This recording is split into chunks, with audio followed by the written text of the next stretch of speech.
Welcome back, guys. The long and short of this update is everything changed, and any video that comes out before this is no longer relevant to the game, and therefore everything that was known about the game previously is kind of out the window. We are in a completely new meta. I had an early look, and now that it's public, I can talk about it. I would say, for the most part, this is a fairly free-to-play friendly, call it balance patch. Not to get ahead of myself and say that you're less incentivized to spend money, but specifically tactics that only work for people who spend money are now less effective, and therefore the overall meta of PvE and PvP has kind of returned back to center for the free-to-play player. I have no idea if you can actually read what's on the screen right now. I'm going to read some of it and show some examples of what I'm talking about in game. On my OBS, it looks pretty blurry, so if you can read this, God bless you. If not, maybe we all need glasses anyway. I'm not going to get too deep into the very, very fine print. I'm going to cover some of the big stuff and some important minutia, but I will not be exhausting every single word that's in this because that would be kind of boring. I'll do the reading for you, and so you can just kind of get the gist of it. So essentially, the meta right now is characters, and this is I have a test account, so, if I have every character maxed out one day and every character at level 1 the other day, and, what if it changes, just know that I'm playing around with a test account to better illustrate different things for different videos, yada, yada, yada. So essentially right now, the meta is summoners. The battlefield is very small, and whoever gets to use abilities first, not necessarily attack first, but deploy abilities first, always wins. That's the PvP meta. The PvP, I think there's a tournament arena going on right now. I don't even know if I have access to tournament arena because I'm on a test account. So I can't play ranked, obviously, because I'm on a test account, so I can only play casual. But let me see if I can just pop into a casual game and kind of illustrate this.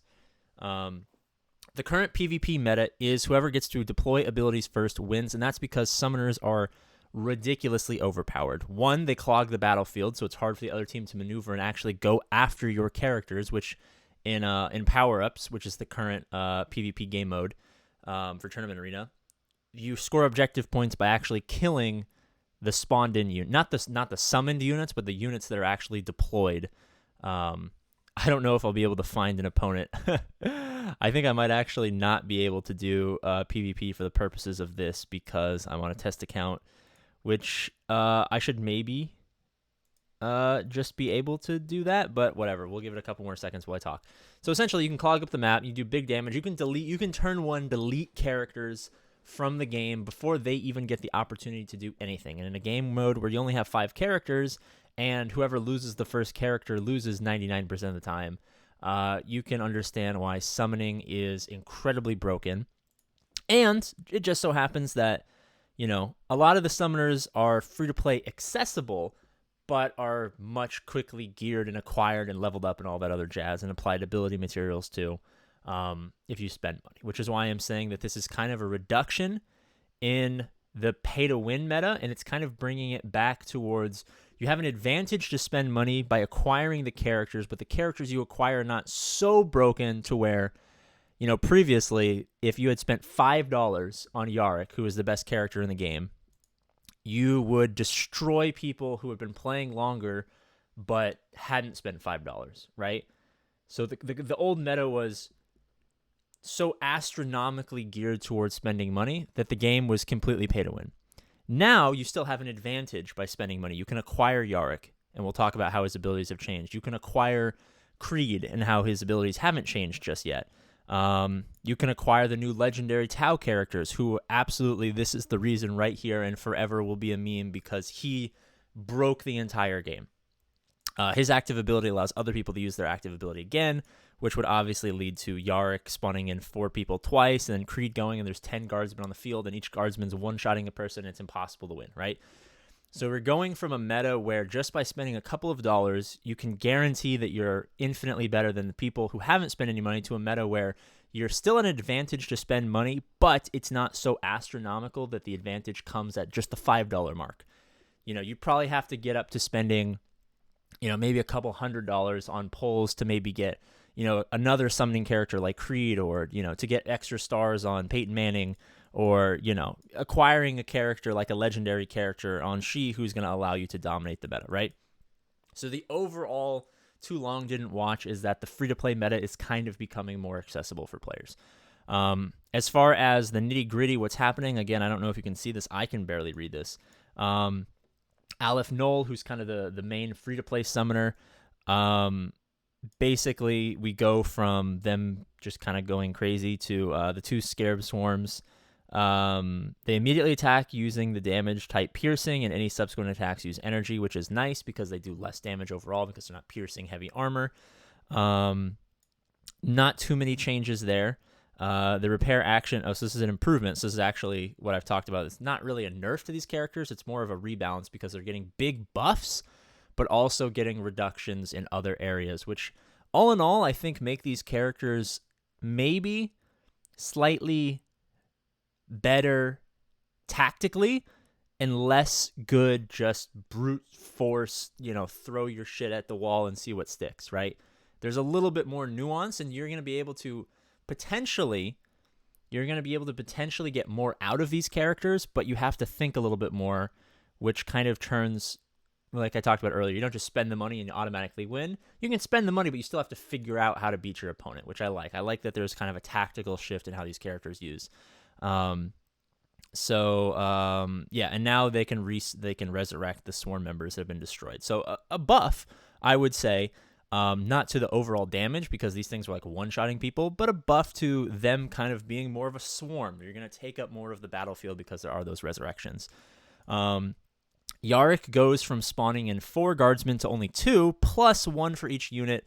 And these units include characters, but also summons that have died, right? They make a little joke in here that that the ability is called like summon in the next wave, not the first wave, and that's kind of a play on the word. Obviously, a play on words of the ability name, but also people were just, the tactic was, if your Yarick spawns in his guardsman first, you win. You're clogging up the battlefield, you're killing, you can one-shot their Yarick with your Yarick. So the base number goes down to 2, but as the battle progresses, the ability gets stronger and stronger to the point where you can have up to 4 units summon in. And then if you get past a certain ability level, I think it's 36, which is way out of the way of me and any other relatively free-to-play or light spender in the world right now. But it will eventually go up to 5. They also increased the AI of the guardsmen because the guardsmen were kind of stupid and would go into melee range and do no damage. Now they prioritize high ground and prioritize, taking good melee shots that are, or not melee shots, good range shots that are going to do good damage.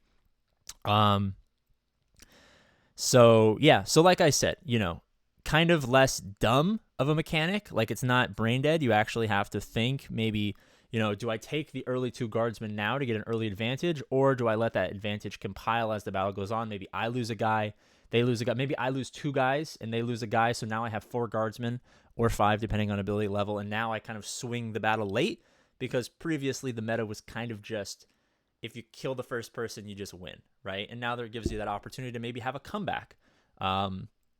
I would contest that this makes the $5 Yarick pack more valuable because it goes from just a slugfest to now maybe there's comeback potential that there wasn't otherwise in PvP. And then also they give him a 25% health boost so he can survive longer because he's kind of squishy.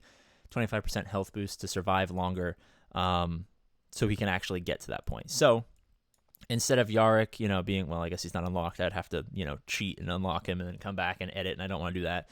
So 25% increase in health, and instead of summoning 4 guardsmen, he's going to do 2 plus 1 for every person who's been defeated, which I think is a sound change. I don't think that's changing the meta too much, other than it makes you have to think a little bit harder. Which if you're not a big thinker, I'm not a big thinker. I don't blame you. Maybe you absolutely hate this. And then Farchamatos, Matos. I'm just going to call him Peyton Manning for the rest of the time. So they do less damage, which I think is nice because I think they do too much damage right now. It's ridiculous. But they do an additional hit versus Psychers. So it's kind of a give and take. There aren't a ton of psychers that get kind of used in the current PvP meta. This will maybe help in certain PvE game modes because raid bosses are psychers and stuff like that. I think that specific change, talking about psychers, is strictly based on raids, which are kind of what a lot of people other than myself are really, kind of caring about right now, because PvP is still kind of not really fleshed out too much. But I don't see this being a huge knock in the value, of that character. So all in all, I think the characters. My dog is currently playing with the window right now. I don't know why. Hey, Danger, what are you doing, dude? Well, I guess it's a girl, not a guy, but I call her dude because, hey, whatever. Never mind that. I don't think the meta, as far as the good characters, changes per se. I think the meta shifts in how you're going to deploy those characters. So is Aleph Null still really good? Absolutely. Is Yarick still really good? Absolutely. Is Peyton still really good? Absolutely. It's just how you use these characters. Well, not so much him, because he's just going to just do the same thing. But how you use these characters is going to change. So a quick little update there on the overall meta shift. For those of you guys who are wondering about the update on the Sybil giveaway, we're giving away 3 Sybils, 100 shards, and then 2 50 shard unlocks. So 3 total giveaways there from the last video we did about the Astra Militarum faction review. I'm still waiting from the developers for those codes, and then once we have those codes, we'll probably stream and do like a live poll where we'll go in and go back to that video, run a random poll of unique usernames and stuff like that. I have somebody who found some way to, use some software to pull random names and do the giveaway. So whenever we have those codes, we'll do that. Working on a way to stream from the phone so I can actually play the main account on stream and record videos about that, which will be cool because obviously you can't really, I can stream this account as long as I don't do anything crazy, but there is the opportunity that something stupid could happen, and this is not an accurate build of the game right now, so, we don't really want to stream this too much. But yeah, so a little update there. Let me know what you guys think. Since we still haven't finished the giveaway, if you want to go back to the last video, watch that video, leave a comment, try to get some Sybil unlocks for yourself. Totally fine. We'll probably do a new giveaway sometime in the future. I think maybe I'll do Volk. I'm picking yeah. So basically, a little teaser here. I'm gonna do a faction review and give away 1 character from each faction. I'm trying to pick the underrated characters from each faction. So Sybil does good damage, but is widely underrated because Thaddeus, Captain Chode, and Yarick are just so amazing. Cut obviously sucks, but she can do some high single fire damage for my Galaxy of Heroes players, which is a little underrated. And then Volk suppression and other stuff kind of makes him a little underrated because of how dominant these 3 characters are, and he obviously just sucks. So we're not going to give away the tanks. Maybe after we do a Black Legion, maybe you guys can let me know in the comment section of this video too. Do you guys want to do a Sisters of Slaughter, a Battle Sisters, an Adepta Sororitas giveaway, or maybe some Ultramarines, or my dog's still fucking with the window, so I'm gonna get out of here. Thank you guys for watching. As always, I love you, and I'll see you later.